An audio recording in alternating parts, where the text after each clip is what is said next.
बिस्मिल्लाहिर्रहमानिर्रहीम। अस्सलामु अलैकुम वरहमतुल्लाहि वबरकातुहू। सवाल ये है कि अगर हमसे कोई गाड़ी या मोटर कार मांगे या पैसे मांगे तो क्या हम उसको झूठ बोलकर मना कर सकते हैं या कोई बहाना बना सकते हैं? क्या करें ऐसी सूरत में? कभी कभी ऐसी सिचुएशन पेश आ जाती है, ऐसी कंडीशन आ जाती है कि मना भी नहीं कर सकते हैं और हम वो चीज़ उसको देना भी नहीं चाहते। तो ऐसी सूरत में हमें क्या करना चाहिए?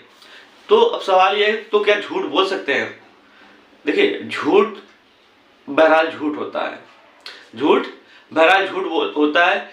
झूठ तो बोलना किसी सूरत में जायज़ नहीं है, क्योंकि अल्लाह के नबी सल्लल्लाहु अलैहि वसल्लम ने फरमाया, मोमिन सब कुछ हो सकता है लेकिन झूठा नहीं हो सकता।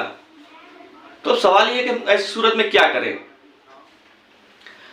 तो हम ये कर सकते हैं कि झूठ तो ना बोलें, लेकिन ऐसा ज़ुबान अल्फाज बोलें कि जिससे हमारा काम भी चल जाए और वो झूठ भी ना हो, जिसको हम तौरिया कहते हैं। तौरिया क्या होता है? तौरिया ये होता है कि हम ऐसी बात कहें कि समझने वाला कुछ समझे और मेरी मुराद कुछ हो। मिसाल के तौर पे किसी ने आपसे पैसे मांगे, उसने कहा भाई मुझे 2000 रुपये दे दो, 10,000 रुपये दे दो। आपने कहा भाई इस वक्त मेरे पास नहीं है, इस वक्त मेरे पास नहीं है। हालांकि आपकी इस वक्त जेब में नहीं थे लेकिन घर में मौजूद हैं, लेकिन आपने उससे ये कहा कि इस वक्त मेरे पास नहीं है। बात बिल्कुल सही है कि इस वक्त आपके पास, सही बात है कि आपके पास जेब में नहीं है, घर में पैसे मौजूद हैं। आपने उससे कह दिया मेरे पास पैसे नहीं है, तो अब वो भी समझ गया कि यार इसके पास पैसे नहीं है। तो आपकी बात भी पूरी हो गई, आपका सच भी हो गया, झूठ भी आपको नहीं बोलना पड़ा और आपकी बात भी, मसला भी हल हो गया। तो इस तरीके से बहुत सी चीज़ों से बचा जा सकता है। मिसाल के तौर पर आपको किसी से कोई अर्जेंट काम करवाना है, इमरजेंसी जल्दी से काम करवाना है, और आपको ये लग रहा है कि यह काम नहीं करेगा अगर हमने इसको झूठ नहीं बताया। आपको मिसाल के तौर पर कहीं आपकी गाड़ी बनने डली हुई है और आपको कहीं जाना भी है या नहीं भी जाना, लेकिन आपको गाड़ी वो टाल मटोल कर रहा है, गाड़ी जल्दी उठाना है।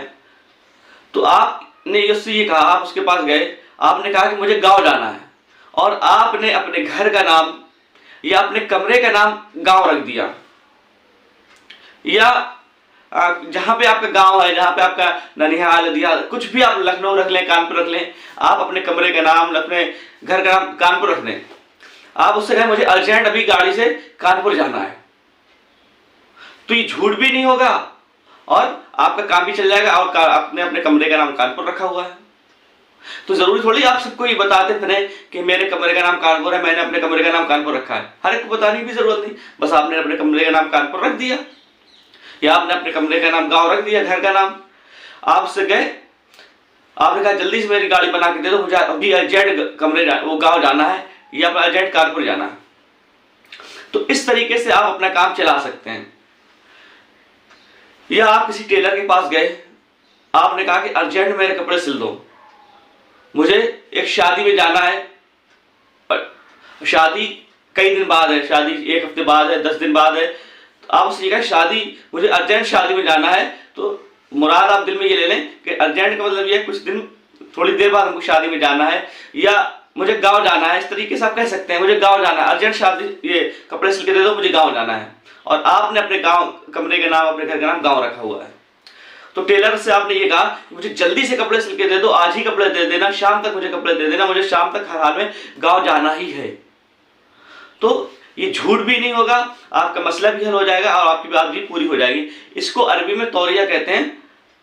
तो ये, और अल्लाह की ज़ात से उम्मीद है इसको झूठ में शुमार नहीं करेंगे, और इसकी हमें फुक़हा किराम ने हमें इसकी इजाज़त दी है, क्योंकि बसा औक़ात बहुत से लोग आ जाते हैं, हमें अपनी बाइक दे दो, गाड़ी दे दो, अभी नई नई चलाना सीखे हैं और हमको ये मालूम है कि ये गाड़ी लेके जाएगा तो तोड़ फोड़ कर ले आएगा या पेट्रोल फालतू खर्चा करेगा, इतना ज़्यादा महंगा है, हम उसको बहरहाल देना नहीं चाह रहे हैं, और ताल्लुकात इतने अच्छे हैं कि हम ताल्लुकात भी ख़राब नहीं करना चाहते और मना करते भी नहीं बनता है।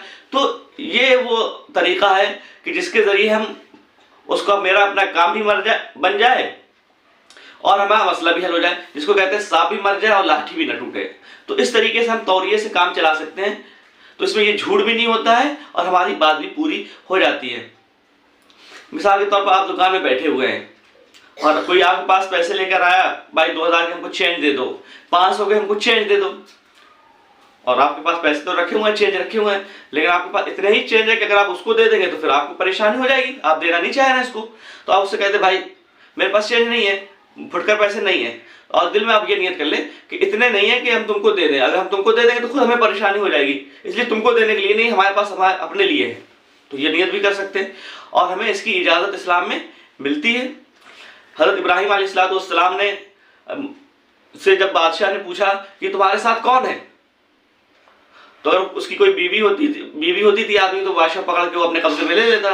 तो इब्राहीम अलैहिस्सलाम ने तौरिया इस्तेमाल किया, इब्राहीम अलैहिस्सलाम ने कह दिया कि ये मेरी बहन है, हालांकि वो उनकी बीवी थी, और उन्होंने दिल में ये नियत कर ली कि ये इस्लामी बहन है। इन्नमल मुमिनूना इख्वा, अल्लाह ताला ने कुरान में फरमाया कि जितने भी मुसलमान हैं सब आपस में एक दूसरे के भाई बहन हैं। तो इस हैसियत से वो बीवी भी हैं तो है ही है, और वो उनकी मुसलमान थे तो चूंकि वो उनकी बहन हुई। तो अल्लाह की ज़ात से उम्मीद है कि हम तौरिया का इस्तेमाल करके हम झूठों में शुमार नहीं होंगे और हमारी बात भी बन जाएगी, हमारा काम भी पूरा हो जाएगा और हम इंशाअल्लाह झूठों में शुमार नहीं होंगे। इस तरीके से हम अपना काम चला सकते हैं। फ़क़त अस्सलाम।